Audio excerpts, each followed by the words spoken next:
Et là, on a une bonne nouvelle à partager par rapport à une certification de compétences Oui. sur l'intelligence artificielle générative. Salut Tanguy, Salut Jimmy. bienvenue dans notre studio YouTube inauguré pour l'occasion dans les locaux de Certifopac. Fraîchement inauguré. Est-ce que tu peux nous en parler un petit peu, la construction du bâtiment, le montage de notre studio YouTube? Ouais.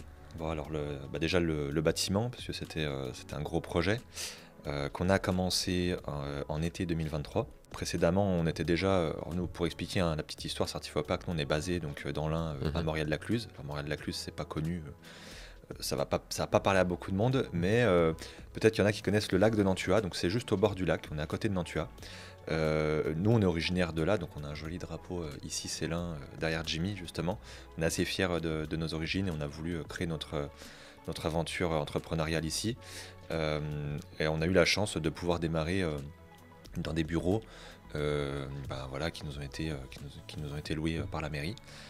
Et forcément, après, il y a un enjeu de développement parce que on se retrouve à un moment où on n'a plus forcément assez de place pour pouvoir recruter, pour pouvoir se développer correctement. Et il y a ce nouveau projet qui est arrivé de se dire ok, on construit un bâtiment, on construit nos propres locaux pour pouvoir se voir venir et puis pour pouvoir recruter davantage et puis avoir plus de vision sur la stratégie de l'entreprise dans les années à venir. Donc là, on est sur un plateau de 500 mètres carrés, 250 mètres carrés sur le rez-de-chaussée avec des salles de réunion, une salle YouTube et un premier étage avec les bureaux, Exactement. les espaces partagés. Ouais. Comment ça se passe d'un point de vue hybridation du travail chez Certifopac? Alors hybridation du travail, en fait, nous on a toujours travaillé parce qu'on est né juste un petit peu avant le Covid, donc forcément on s'est adapté avec la période où on était en télétravail forcé et cette dimension de télétravail elle est restée très présente jusqu'à aujourd'hui. On est sur un rythme entre 50-60% de télétravail et 40% de présentiel. Après ça n'empêche pas que y ait des collaborateurs, ils viennent toute la semaine, ils font comme ils veulent, quoi. Enfin voilà, il y a les locaux, il y a tout ce qu'il faut pour, tout est prévu pour pouvoir accéder au bâtiment sans difficulté, pour qu'il y ait des mises en sécurité le soir quand tout le monde part, sans perturbation. Donc ça crée vraiment, en termes d'hybridation, en fait, chacun y trouve son compte au final. On a bientôt terminé l'année 2024, une belle année pour Certifopac, en termes d'activité bien sûr économique, mais aussi en activité sur de la RH, tout simplement. Tu me parlais tout à l'heure, tu me disais qu'on a recruté 10 personnes, même 11 sur 2024. C'est ça. Tu peux en parler un petit peu? En fait, déjà pour reprendre le contexte, comme je disais tout à l'heure, on est parti avec un démarrage de la construction du bâtiment courant été 2023. Donc forcément c'était un gros projet pour nous parce que déjà c'est notre premier bâtiment. On a aussi appris sur le tas sur plein de choses. Heureusement on était très bien accompagnés sur le sujet. Il y a eu un déménagement qui a eu lieu du coup entre avril et mai. Donc forcément pour une entreprise, un déménagement ça a quand même beaucoup d'impact. La chance qu'on a eue, c'est qu'on a réussi quand même à les limiter le plus possible sans que ça se fasse ressentir sur notre activité, sans que ça impacte la réponse aux besoins clients. Donc ça a été une force parce qu'en fait c'est le collectif, c'est l'équipe qui a contribué à tout ça et qui a permis de faire un déménagement plutôt fluide. Derrière, on s'est retrouvé face à des enjeux parce qu'il y a eu...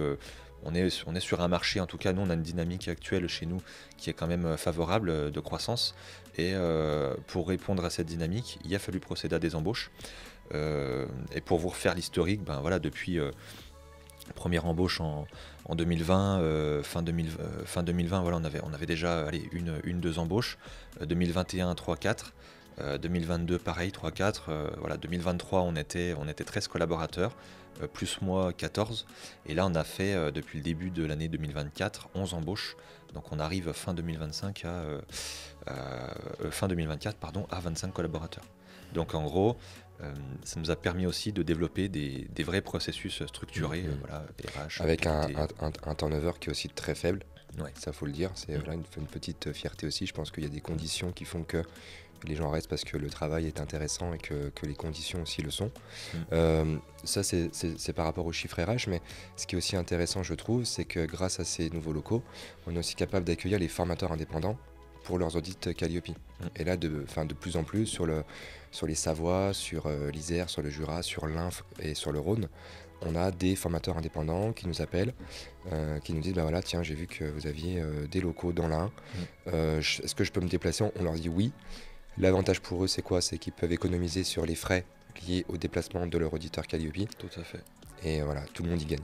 Donc Oui, ça, et très puis, clairement, ouais. on l'a vu, et les salles de réunion sont un peu pleines en ce moment. En fait, c'est surtout que les salles qu'on met à disposition, du coup, c'est plutôt les salles du rez-de-chaussée, c'est celles qui sont destinées à de la réunion ou à de l'accueil client. Et puis, on est dans un cadre où il y a ce qu'il faut, quoi. Il y a le Wi-Fi, il y a les écrans, il y a les prises. C'est vraiment prédisposé pour faire un audit ou travailler dans le calme, voilà, dans la confidentialité, sans que ça vienne impacter non plus les activités de l'entreprise, parce que nous, après, on est à l'étage d'au-dessus. Donc, voilà, des fois même, s'il y a un auditeur qui gère son audit avec un client, c'est comme si c'était transparent pour nous. Voilà. On a quand même une très bonne nouvelle. Tu disais, Tanguy, donc par rapport à cette fin d'année, c'est quoi l'activité en chiffres? L'activité Certifopac, on va terminer à combien? Alors l'activité en chiffres, nous on la termine à près de 3000 clients, avec une très bonne dynamique sur les nouveaux entrants. Ouais, sur un marché alors qui tend quand même à diminuer. On était à 45 000 Calliope début 2024. On tombe à 43 000 là, sur presque même 42 000 sur fin 2024. Oui. C'est peut-être des chiffres aussi qui masquent une certaine disparité, dans le sens où sur la volumétrie, ça baisse. Si on passe de 45 000 à 43 000, forcément ça baisse. Mais sur les nouveaux entrants, sur les nouveaux acteurs qui se créent, sur des nouvelles thématiques, sur de l'IA, sur de la transition écologique ou autre, voilà, ils arrivent sur un marché neuf, ils connaissent cette barrière à l'entrée qui est la certification de Calliope. Qui commence à devenir naturel pour eux en fait. Voilà, c'est aussi une différence par rapport à ce qu'on a connu sur les dernières années. C'est que voilà, là ceux qui arrivent, ils savent qu'il faut passer par là et ils se posent pas la question, c'est bien, c'est pas bien. Voilà, c'est un peu aussi pas acquis, mais voilà, c'est inné. Voilà, ils savent qu'il faut passer par là. Donc on a ce marché Calliope où Certifopac est bien implanté. Et là on a une bonne nouvelle à partager par rapport à une certification de compétences sur l'intelligence artificielle générative. J'insiste bien sur le générative. Est-ce que tu peux nous en parler un petit peu? Eh ben, l'histoire, pour reprendre l'histoire, nous, déjà voilà, nous deux, ça fait déjà depuis un moment même un moment, ça fait depuis toujours, on a toujours aimé voilà, tout ce qui est en lien avec l'innovation, la technologie. Et c'est vrai que avec l'engouement qu'il y a eu depuis fin 2022 avec ChatGPT, ça a un peu déchaîné les foules. Et puis voilà, nous on se rendait compte quand même que beaucoup de monde parlait de l'intelligence artificielle générative, mais il y avait peu de concret derrière. Voilà. Donc on a travaillé avec certaines personnes aussi, plus de réflexion sur le sujet pour se former davantage également. Et nous, l'idée vraiment qu'on avait avec Jimmy, c'était de se dire pourquoi pas se servir aussi de notre presque passion pour cette thématique-là, pour travailler dessus et amener sur le marché, créer une certification de compétences liée à l'usage de l'IA générative. L'intérêt pour que cette certification elle puisse aussi toucher plus de monde, c'est que ce soit une certification reconnue. Donc reconnue par qui? Par France Compétences. Voilà. Donc tout ça, c'est un dossier à faire, à mettre en place. Ce que tu me disais, ce qui était intéressant, c'est que tu me disais dans 5 ans, les personnes mettront plus sur leur CV Word et Excel en compétences de base ou en compétences numériques, mais elles mettront usage de l'IA, type ChatGPT, Mistral. C'est peu probable qu'on continue à voir sur des CV. Après, je peux me tromper, mais moi, j'y crois pas trop que le traditionnel pack office, ça ait demain un intérêt pour l'employeur de demain. Voilà. Par contre, celui qui est capable de justifier, j'utilise tel outil d'intelligence artificielle et j'ai tel niveau dessus, ou j'ai telle certification de compétences sur l'usage de ces outils de façon responsable, là ça peut être intéressant parce qu'aujourd'hui en plus on découvre de plus en plus de chiffres sur il y a tel pourcentage de collaborateurs, ils utilisent des outils d'intelligence artificielle au travail, mais l'employeur il n'est pas au courant. Donc ça crée d'autres questions justement sur la responsabilité et l'éthique que ça entraîne derrière. Donc rassurer aussi le marché du travail par le biais de la compétence, là c'est un enjeu et forcément sur les CV c'est ce qui sera recherché aussi, je pense. Donc on était en mode un peu sous-marin là pendant un an sur ce dépôt à France Compétences, parce que forcément on ne peut pas commercialiser une offre à 100% tant qu'elle n'est pas reconnue officiellement. Donc là ça y est, c'est parti pour 3 ans, ça y est. qu'elle est valide Donc jusqu'à fin 2027. On a eu notre retour, alors c'est un an, allez même plus d'un an de travail entre la création de la certification. Alors ça implique conception du référentiel, procédure sur les jurys, sur l'évaluation, enfin détailler comment ça va se passer auprès de France Compétences. Il y a le dépôt du dossier, il y a l'attente, le moment où le dossier est déposé et puis son passage en commission. Et puis ensuite il y a le retour, donc ça prend quand même tout ça un certain temps, et là on a eu notre retour du coup hier, donc on est très heureux de partager cette nouvelle, parce que ça va nous permettre de travailler sur une nouvelle thématique, et en plus de ça qui nous passionne. Donc là j'imagine qu'il y a plusieurs étapes, on va y travailler ensemble, mais la qualification de personnel pour le jury, jury externe, parce qu'on est quand même sur une certification, il faut le dire, c'est pas un quiz. C'est pas un QCM, parce que les QCM c'est fini, les QCM on les balance sur ChatGPT, on a les réponses en 5 minutes. Donc on est quand même sur un jury, c'est contraignant, il y a un jury interne donc qui est salarié chez Certifopac et un jury externe. C'est ça. Donc ça va être important pour nous d'avoir à développer un réseau de jurys partout en France, même si toutes les évaluations peuvent se faire à distance. Donc ça, on va vraiment être sur cette première étape là sur décembre. La deuxième étape, c'est l'habilitation. Alors la deuxième étape, c'est que alors bien sûr, nous, dans notre position aujourd'hui, c'est pas à nous de former les demandeurs de cette certification. Donc on aura besoin d'habiliter des organismes de formation à cet effet. Donc cette habilitation, elle implique entre guillemets une responsabilité, un contrôle de ces organismes pour s'assurer que dans le cadre de la formation de préparation qu'ils vont dispenser, ils respectent bien nos dispositions, notre référentiel, et au final, quand le demandeur, le stagiaire, il va se présenter à la certification, qu'on puisse facilement vérifier si les prérequis au passage de la certification soient respectés. Voilà. Ça c'est très important, parce que c'est pour éviter aussi les dérives, et nous au final notre rôle en tant que garant de la bonne conduite et de la bonne mise en œuvre des dispositions soit assuré, quoi. On fera de toute façon une vidéo très complète sur le sujet pour présenter comment fonctionne la certification, mais je pense qu'il faut quand même bien que l'on insiste sur le fait que nous certifions, les organismes qui sont habilités, eux, vont former.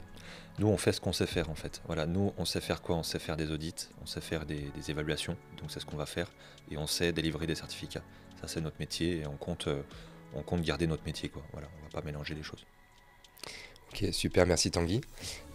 Écoute, je crois qu'on a fait le tour par rapport à l'actu de fin novembre.